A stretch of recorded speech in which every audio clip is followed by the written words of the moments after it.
يوم الأربعاء 22 من نيسان عام 1931 تأسس فريق القوة الجوية عندما اجتمع مجموعة من الضباط الوطنيين في معسكر الرشيد، وأسسوا أول فريق للقوة الجوية باسم جيبسموث، وهو اسم لنوع من الطائرات الإنجليزية.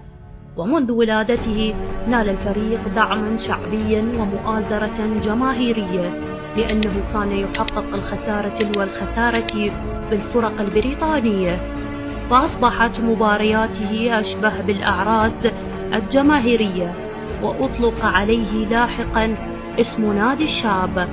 وبعد مرور عام واحد على تأسيس النادي بدأ بكتابة التاريخ، حيث حقق أول لقب في تاريخه يوم الجمعة 19 من أيلول عام 1932 بعد فوزه على فريق الأسلكي بهدف دون مقابل. ومنذ ذلك اليوم واصل الصقور كتابة التاريخ وصناعة البطولات حتى يومنا هذا، ليصل رصيد الفريق إلى 61 بطولة. مرت 95 عاما سريعة، وكانت مليئة بالمجد والذهب على جميع الأصعدة، وما يزال للمجد بقية.